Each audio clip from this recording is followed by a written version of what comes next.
Alhamdulillah, wassalatu wassalamu ala rasulillah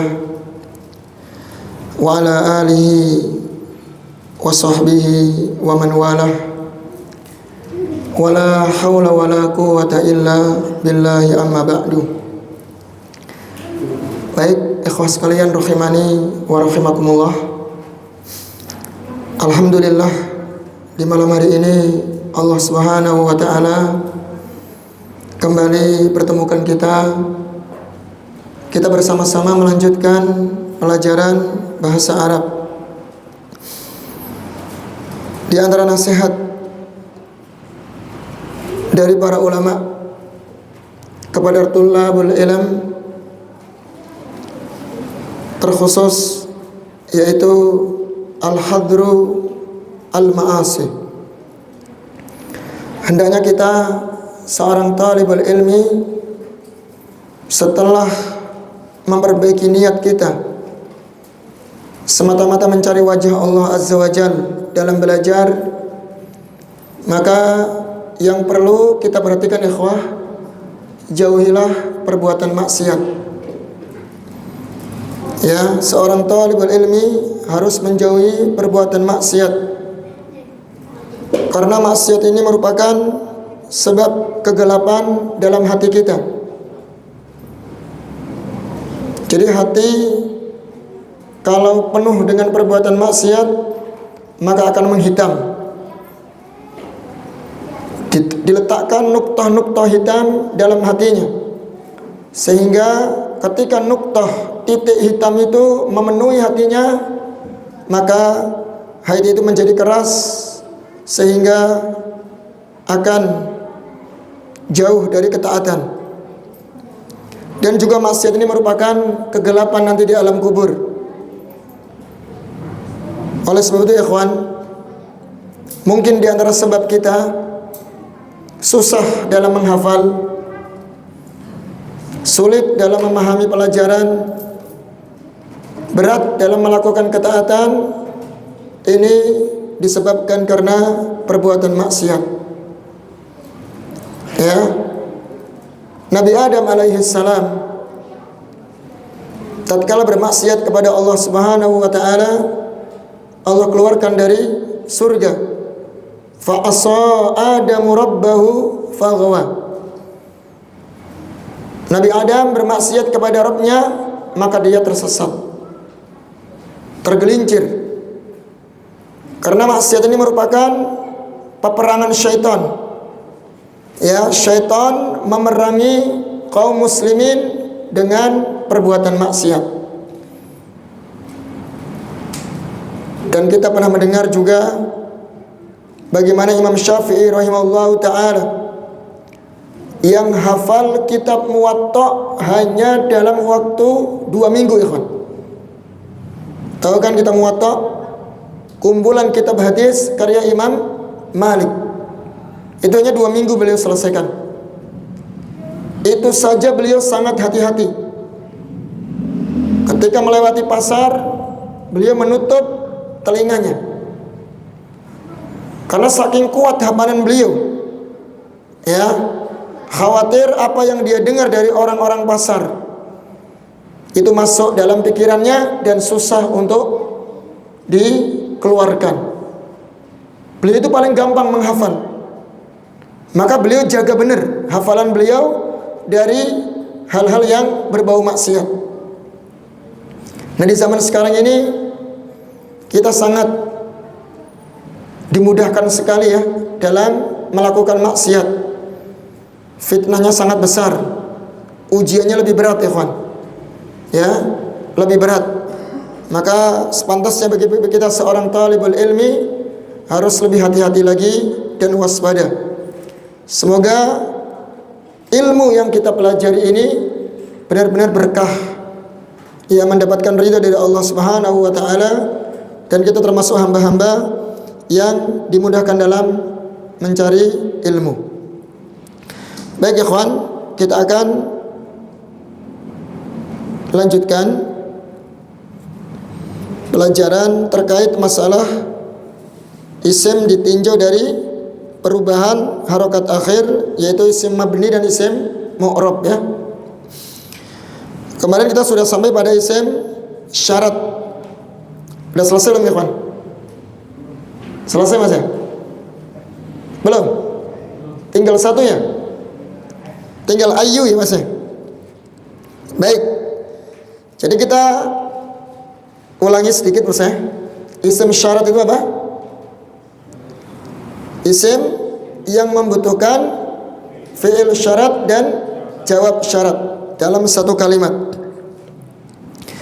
Dan isim syarat ini fungsinya menjazmkan fi'il mudhari', mensukunkan, kalau bahasa kita ya, mensukunkan dua kalimat antara fi'il syarat dan jawab syaratnya. Baik, kemarin sudah kita bacakan beberapa isim syarat. Ada man, ada ma, ada mata, ada ayyana, ada aina, ainama, anna, haitsuma. Kemudian kaifama. Ya, sekarang yang ke 6 ya, yaitu ayyu. Ayyu ini untuk umum, artinya boleh lil akil au ghairul akil, untuk berakal atau yang tidak berakal, atau yang mudzakkar atau muannas. Ya, mudzakkar atau muannas. Penggunanya umum. Contoh, ayyu baitin ajid askun fihi. Perhatikan ya kawan, ayyu baitin ajid askun fihi. Mana fi'il syaratnya di sini? Ajid. Nah, jawab syaratnya askun. Sama-sama sukun ya, sama-sama jazm di situ.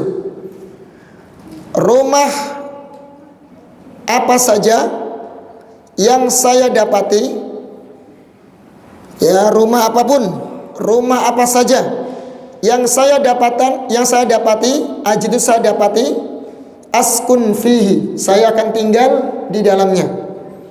Ya, jadi rumah apa saja yang saya dapatkan, maka saya akan tinggal di dalamnya.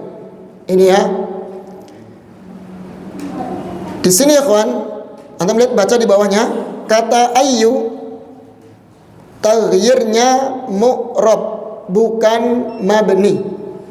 Berarti ayyu ini bukan termasuk isim mu'rab. Bukan termasuk isim mabni. Ya, tapi dia isim mu'rab. Artinya bisa berubah. Bisa ayyu, ayyi, atau ayya. Ya, ingat, ayyu di antara isim syarat yang mu'rab, bukan mabni. Berarti kalau kita ringkaskan ini kan, kalau kita ringkaskan, semua isim syarat itu mabni kecuali ayyu, gitu ya, bahasanya gitu. Ya, jadi semua isim syarat seperti man, ma, kaifama, mata, aina, ainama, semuanya mabni kecuali apa? Ayyu, gitu ya. Nah, ya, jadi khusus untuk ayyu ini taghyirnya, perubahan harokat akhirnya, dia mu'rab, bukan mabni. Ya, sebagai contoh ya kawan,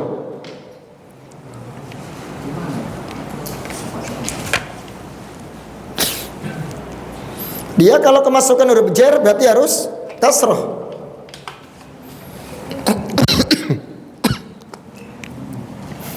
Contohnya, kita mungkin pernah hafal surat apa ini? Abasa ya. Min ayyi syai'in, apa ya kawan? Khalaqah.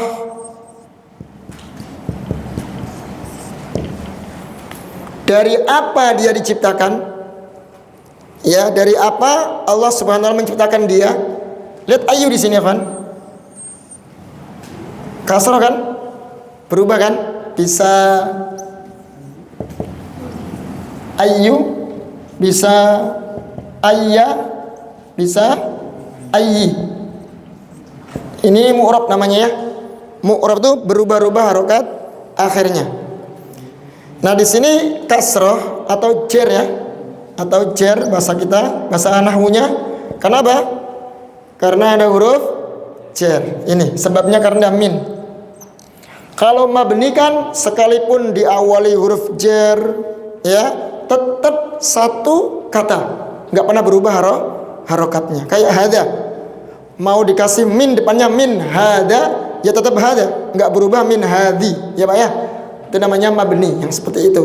Nah, untuk khusus untuk ayu ini dia taghyirnya mu'rab ya kawan. Nih, berubah ya. Karena yang berubah itu namanya mu'rab, sedangkan yang tidak bisa berubah harokat akhirnya namanya mabni. Paham ya? Baik, mungkin kita contohkan yang lain. Apa ya kawan? Masih ayu ini ya. Ayu to'amin, makanan apa saja gitu ya. Ayu to'amin. Dan ingat ya kawan, isim yang jatuh setelah ayu ini harus dikasroh ya. Apa sebabnya? Mudhaf ilaih. Ingat ya kawan, isim yang dikasroh itu cuma dua. Kalau nggak kemasukan huruf jer kayak gini ya, huruf jer, min, ila, ala, fi, yang kita sudah pelajari waktu tanda-tanda isim itu huruf jer ya. Nah, itu kalau nggak kemasukan huruf jer, yang kedua sebagai mudhaf ilaih. Mudhaf ilaih itu isim yang disandari oleh isim sebelumnya. Ya, ini sebagai mudhaf ilaih. Ingat, saya ulangi lagi, isim yang jatuh setelah ayu wajib dikasroh. Sebagai apa ya kawan? Mudhaf ilaih. Berarti ya, ayu to'amin takul. Takul ya kawan, kamu makan ya. Makanan apa saja yang kamu makan? Akul ya, saya bilang akul, saya juga akan makan.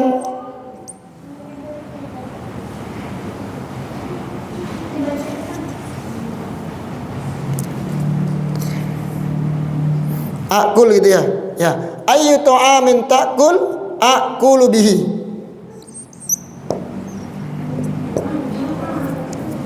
Ya, makanan apa saja yang kamu makan, saya juga akan makan. Mana fi'il syaratnya? Takul. Ini tidak sukun ya kan ya? Nah, ini harus sukun ya, harus jazm namanya. Namanya fi'il syarat. Mana jawabnya? Akul. Aslinya kan gini ya kan ya tulisannya. Gini ya. Betul. Nah, karena hamzah ketemu hamzah, kita gadengkan jadi apa? Panjang aja ya. Akul. Gitu aja. Gini kan sudah, satu aja. Nah, jadinya begini. Baik, ini diantara contoh ayu. Contoh yang lain apa ya kawan? Ayu kitabin takro, ayu kitabin takro.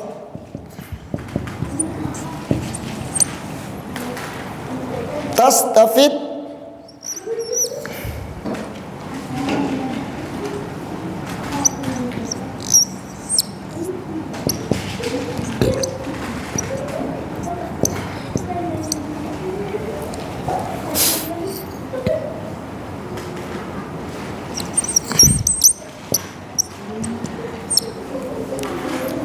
ayu kitabin takra tastafid fihi.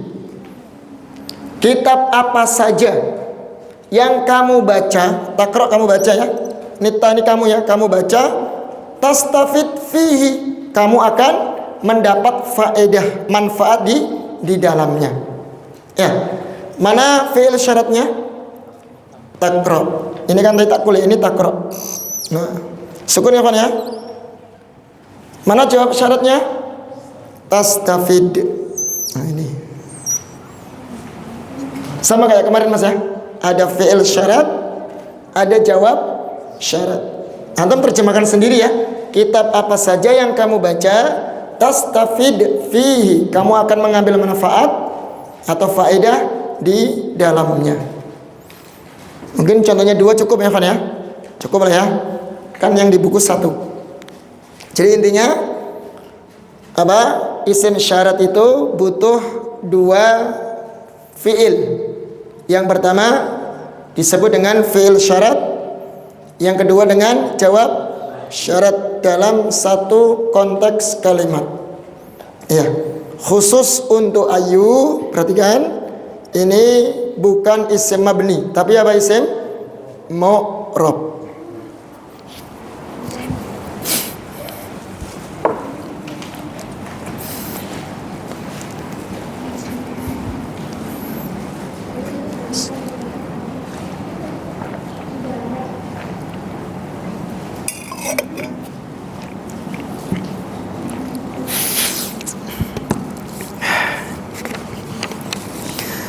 Baik, kalau sudah faham, kita akan masuk ke isim istifham. Fahim betul ya kawan? Fahim insya Allah ya. Lanjut saja. Kemudian di antara isim yang mabni. Ini kawan ya, antum fokus di pembahasan isim mabni dan mu'rab ya. Jangan kemana-mana. Di antara isim mabni adalah isim istifham. Nanti antum harus membedakan antara isim syarat dengan isim istifham. Apa itu? Isim yang digunakan untuk menanyakan suatu hal. Berarti isim istifham itu cukup untuk bertanya saja Pak. Tidak butuh jawaban dalam satu kalimat. Faham ya? Nanti yang menjawab yang ditanya. Itu isim istifham. Jadi hanya untuk bertanya saja. Adapun macam-macamnya yaitu 1 man, siapa.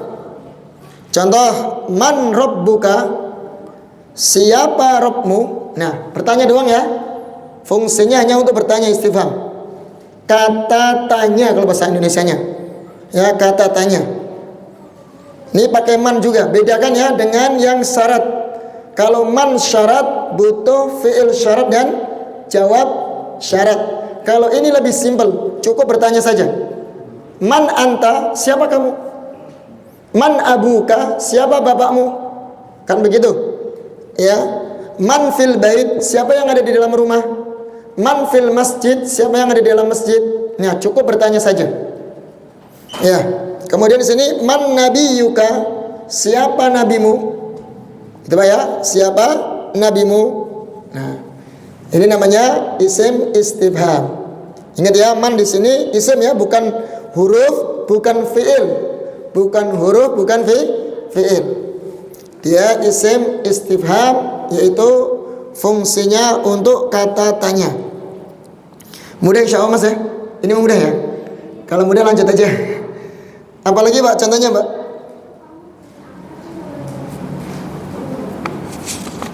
Jadi beda ya.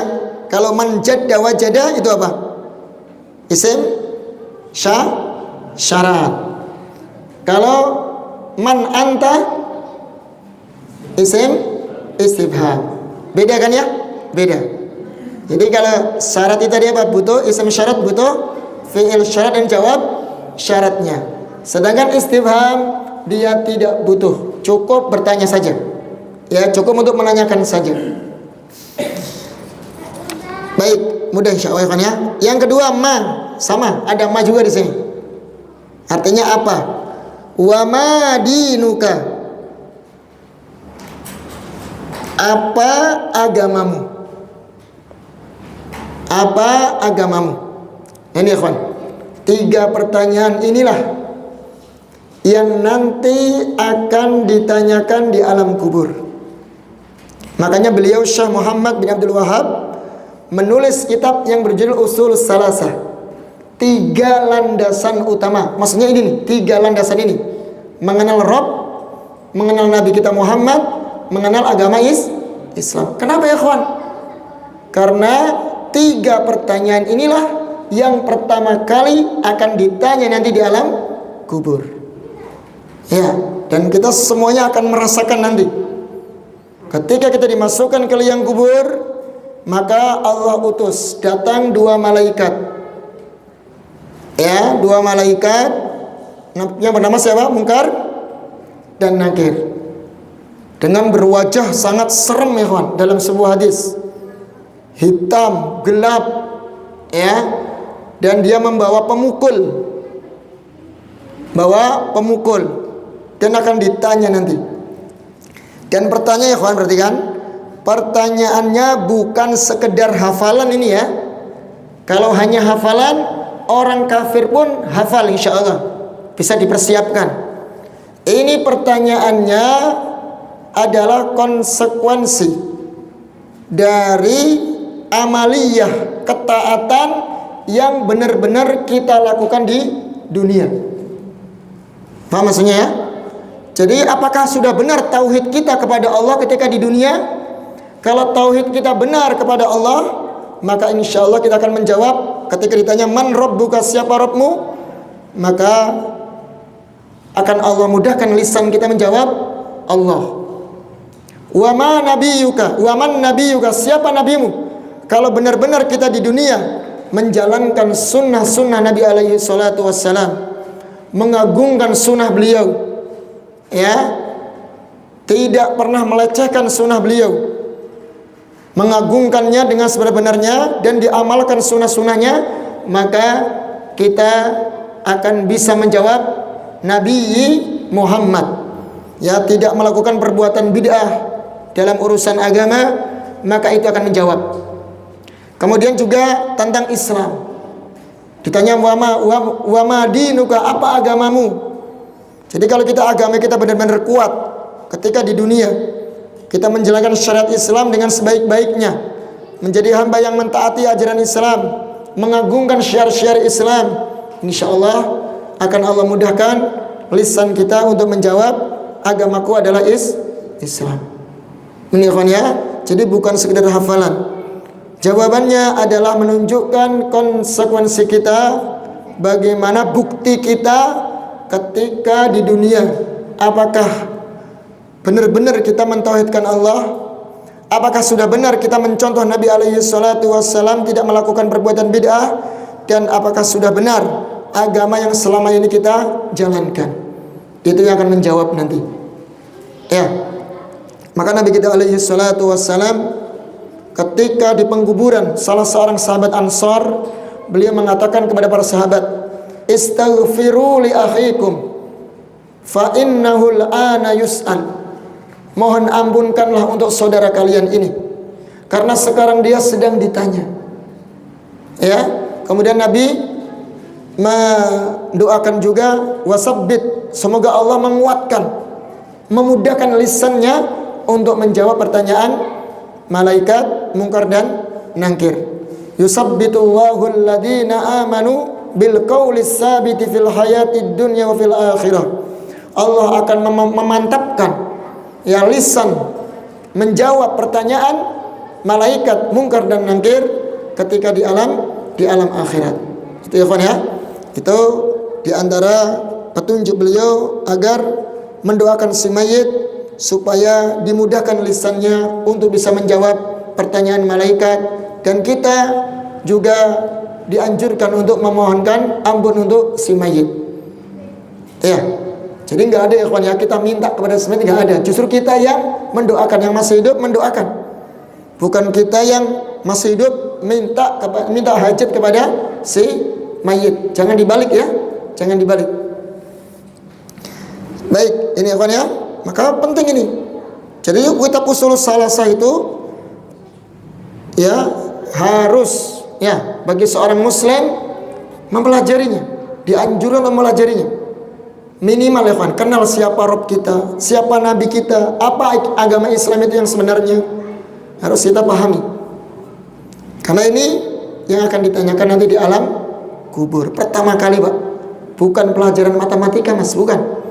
Bukan yang ditanyakan apa namanya, siapa nama orang tua kamu, nama istrimu, kemudian perkalian, pertambahan, nggak ada Mas, nggak ada ceritanya. Bagaimana pekerjaan kamu di dunia, nggak ada ceritanya ya, seperti itu nggak ada. Ya, makanya penting ya Fan ya, kita harus belajar ini tentang usul salasah ini. Baik, kemudian mas muka, siapa namamu atau apa namamu. Ya siapa namamu lah ya cocoknya. Ya kalau man untuk yang berakal ya kawan ya. Sudah kita pelajari kemarin kalau man untuk yang berakal. Lil akil. Sedangkan ma li ghairil akil untuk yang tidak berakal. Ya, ma hadza, tanya kan, ma hadza, apa ini? Hadza qalamun. Ini pulpen atau pena ya. Itu. Jadi yang enggak berakal. Kalau ma digunakan untuk yang tidak berakal. Jadi kalau antum menunjuk manusia atau nama orang harus pakai man ya. Bertanya tentang seseorang berarti harus pakai man. Tapi kalau antum menanyakan benda yang tidak berakal, maka silahkan menggunakan ma. Itu fungsinya. Hampir mirip dengan isim syarat. Kemudian mata yang ketiga. Mata ini kapan? Bertanya saja ya. Enggak butuh jawaban di sini. Matal imtihanu, kapan ujian? Ya, kapan ujian? Imtihan itu ujian. Mata tarji ilal qaryah, kapan kamu pulang kampung? Ya. Jadi nanya saja, kapan kamu pulang kampung? Mata tarji'u ilal qaryah, kapan kamu pulang kampung? Mata dhahabta ilal masjid, kapan kamu pulang ke masjid? Gitu ya. Itu ya kawan. Jadi itu diantara contoh pertanyaan dengan mata. Jadi yang itu bisa insya Allah ya. Tinggal antum bikin bahasa Indonesianya apa, nanti diterjemahkan ke bahasa Arabnya. Intinya mata ternyata kapan ya, kapan. Tinggal yang ditanyakan apa? Tentang pergi, tentang apa namanya rapat, kapan kita rapat, ya, kapan kita bermain, nah macam-macam lah ya. Silakan. Kapan kamu makan? Mata takulul ghoda, kapan kamu makan siang? Mata takulul asya, kapan kamu makan malam? Nah itu terserah ya. Silakan dibikin sendiri. Kemudian yang keempat, aina. Hampir sama ya lafaz-lafaznya ya. Lafaz-lafaznya hampir sama dengan isim syarat. Ada aina di sini, artinya di mana? Aina Muhammadun, di mana Muhammad? Ya, di mana Muhammad?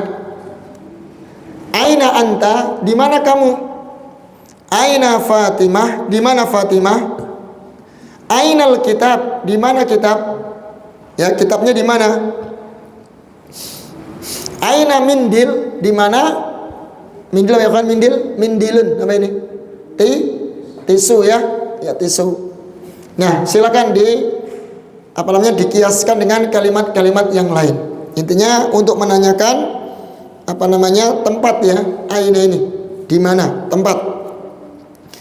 Kemudian kaifa. Kaifa ini untuk menanyakan bagaimana artinya. Menanyakan keadaan. Ya, menanyakan keadaan. Kaifa. Contohnya di sini kaifa haluka, bagaimana keadaanmu? Kalau bahasa kita apa ya, Van? Apa kabarmu? Ya gitu ya. Kaifa haluka, bagaimana kabarmu? Hal itu kan keadaan, maksudnya kabar. Bagaimana kabarmu? Baik ya kawan. Yang saya tanyakan di sini domir ka, itu domir apa itu? Apa mas? Nah ya, domir apa? Kita sudah selesai pembahasan domir. Domir apa? Nah, jar muttasil. Kenapa jar muttasil? Domir bersama dengan isim. Kalau domir jar muttasil ada domir bersambung dengan isim, dia sebagai domir jar muttasil. Kedudukannya sebagai apa ya kawan? Mudhaf ilaih. Ya, mudhafun ilaih. Sama kayak tadi, man rabbuka, man nabiyuka, itu semuanya domir apa namanya? Domir apa? Jar muttasil itu. Karena bersama dengan isim. Baik, lanjut ya. Ya, kaifa di sini nggak bisa berubah ya kawan, nggak bisa kaifu, kaifi nggak bisa. Dia kaifa terus, fathah terus Pak ya. Itu namanya mabni. Itulah disebut mabni. Sama dengan aina, nggak bisa ainu Pak, nggak bisa aini, nggak bisa. Ya aina terus, fathah terus. Dia mabni alal fathah, senantiasa fathah harokat akhirnya. Ya, sama dengan mata. Mata itu nggak bisa mati nggak bisa. Jadi mati nanti ya. Nggak bisa, mata terus, dia fathah terus, ya mabni alal fathah. Sama ma dengan itu, sama ma dengan man itu, sama ya, itu semuanya mabni. Kemudian kaifa fa'ala rabbuka bi ashabil fil. Ini surat apa? Al-Fil ya. Bagaimana yang diperbuat oleh Rabbmu dengan pasukan-pasukan gajah. Ya. Bagaimana yang diperbuat oleh Allah dengan pasukan-pasukan gajah. Di sini kaifa ya termasuk isim istifham. Bertanya saja ya, nggak butuh jawaban di sini. Ya nggak butuh jawaban. Kemudian rabbuka itu dhamir apa ya kawan? Rabbuka. Ayo rabbuka dhamir apa itu? Sama kayak tadi dhamir jar muttasil. Dhamir jar muttasil. Nah. Kemudian fa'ala. Fa'ala itu kan fi'il ya, ya.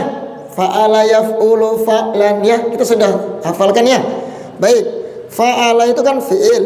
Fi'il madhi, betul ya? Fi'il apa? Fi'il madhi.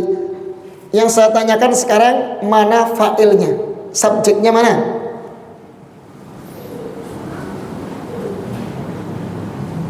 Mana mas? Mana subjeknya? Kelihatan gitu jelas di situ ya. Mana subjeknya? Subjeknya, pelakunya siapa di situ? Siapa yang fa'ala di situ? Yang berbuat?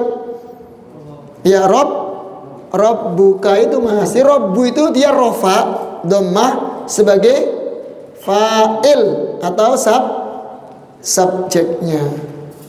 Ya, ingat ya. Bagaimana Rabbmu melakukan atau memperlakukan pasukan-pasukan gajah, gitu kan ya? Pasukan-pasukan gajah yang fa'ala itu Rabbmu, fa'ilnya Allah ya, Rabbmu saya Allah, itu fa'ilnya. Baik, bi ashabi. Kenapa ashabi di kasrah itu jar? Kenapa ya kawan? Karena diawali huruf jar bi. Nah itu kita praktek sekalian ini. Kemudian al-fili. Kenapa di kasrah itu? Kenapa jar? Mudhaf ilaihi. Ya. Yang satu jar karena dimasuki huruf jar ashab. Yang satu al-fil jar karena sebagai mudhafun ilaihi. Ini contohnya kan? Mudhaf ilaih contohnya. Ashab mudhafnya, al-fil mudhaf ilaihnya. Pasukan-pasukan gajah. Ya.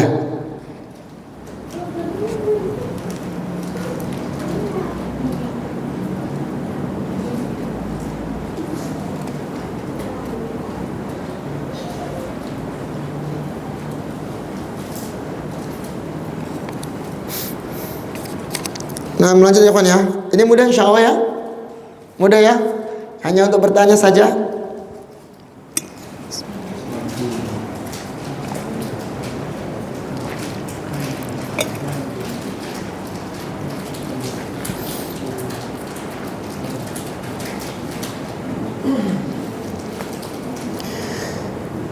Baik, sekarang yang keenam yaitu kam. Berapa? Menanyakan jumlah biasanya Pak ya. Harga atau jumlah lah. Kam kitaban fi hakibatika. Berapa kitab yang ada di dalam tas kamu? Kam kitaban. Di sini kita ambil pelajaran ya kawan. Isim yang jatuh setelah kam itu di fathah ya. Kam kitaban.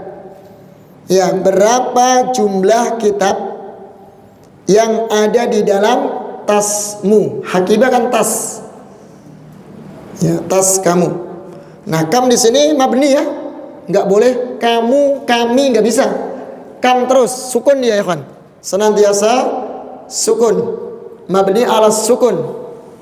Nggak boleh antum baca kamu kitaban atau kami kitaban, lucu nanti ya, lucu, nggak ada kayak gitu. Iya. Kecuali ikhwan, kecuali kemarin sudah kita bahas ya, mau man maupun kam, kalau setelahnya ada alif lam ya, maka biar bacanya bisa disambung, antum boleh kasrah ya. Ya boleh seperti itu. Itu hanya untuk menyambung saja. Kalau seandainya setelah kam atau man itu ada alif lam.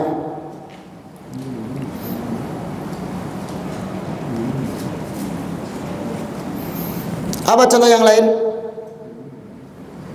Berapa harga mobil ini? Gimana bahasanya, Fan? Kam samanan. Ya. Hadhihi sayyarah. Berapa harga mobil ini? Ya. Atau begini, kam sayyaratan fi baitika. Berapa mobil yang ada di rumahmu? Itu maksudnya. Silakan ya, bisa ditanyakan, bisa dibikin sendiri. Ya. Mau nanyakan buku, mau nanyakan benda-benda yang lainnya, tafadhal.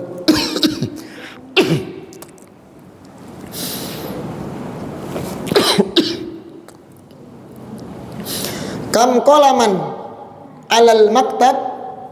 Berapa jumlah pulpen yang di atas meja? Ya Mas ya. Kam auladuka. Berapa anak-anakmu? Ya, berapa jumlah anak-anakmu? Kam waladan indaka. Berapa anak laki-laki yang kau miliki? Ya, itu terserah ya. Silakan bisa dibikin sendiri. Coba pokoknya kalau kam ini isim istifham itu cukup hanya bertanya ya. Cukup bertanya saja. Ya, tapi bertanyanya yang ada manfaatnya ya kawan ya. Yang kurang bermanfaat nggak usah banyak tanya, nanti dikira kepo Mas ya. Dikira kepo, kurang baik juga ya. Apalagi tanya-tanya yang termasuk sifatnya pribadi Mas ya.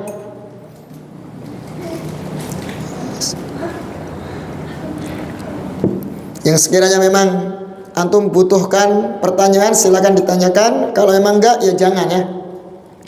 Kadang sebagian orang kan ada beberapa pertanyaan yang memang privasi Mas ya, atau sensitif, dia nggak mau ditanya, itu ada yang seperti itu modelnya. Nah itu juga kita harus menjaganya ya, atau menjaga tidak bertanya dengan pertanyaan tersebut. Mungkin tersinggung, khawatir tersinggung atau yang lainnya, kita nggak perlu bertanya. Baik. Kemudian yang terakhir ikhwan, ayu sama ya. Di istifham juga ada ayu di sini. Ayu ini umum. Ya, umum. Bisa untuk mudzakkar maupun muannas. Bisa untuk yang berakal maupun tidak berakal. Min ayyi syai'in khalaqallahu Adama. Dari apa ya, dari sesuatu apa Allah menciptakan Nabi Adam. Ya, dari apa Allah menciptakan Nabi Adam? Sama ya kawan ya. Ayu di sini bukan mabni tapi apa? Mu'rab. Lihat bisa berubah tuh. Min ayyi ya, kasrah ayyi. Min ayyi syai'in. Dari apa Nabi Adam itu diciptakan? Ya, diciptakan. Itu ya. Itu ayu. Jadi ringkasnya kan, semua isim istifham mabni kecuali apa? Ayu. Sama dengan isim syarat kemarin. Semua isim syarat mabni kecuali ayu. Nah, mirip ya. Bedanya bagaimana antara isim istifham dengan isim syarat? Bedanya kalau isim syarat membutuhkan fi'il syarat dan jawab syarat. Kalau istifham hanya sekedar bertanya atau kata tanya saja. Paham ya? Itu perbedaannya ya kawan ya. Jadi sekarang kita udah tahu nih ada isim istifham. Berarti kalau antum dengar isim istifham, antum langsung connect ke sini ya. Kalau Anda bilang isim istifham, isim syarat, antum harus sudah connect ini. Karena kita sudah belajar. Jadi harus diingat-ingat ini. Jadi jangan ngeblank lagi. Istifham itu apa? Itu kalau belum belajar ya. Isim syarat itu apa? Baru itu yang belum belajar. Kalau sudah paham, jadi harus diingat-ingat. Harus connect ke pembahasan sudah kita sampaikan sebelumnya. Baik, cukup mas. Baik, mungkin demikian ya kawan yang disampaikan. Semoga bermanfaat. Subhanakallahumma wa bihamdik asyhadu an la ilaha illa anta astaghfiruka wa atubu ilaik. Wassalamualaikum warahmatullahi wabarakatuh.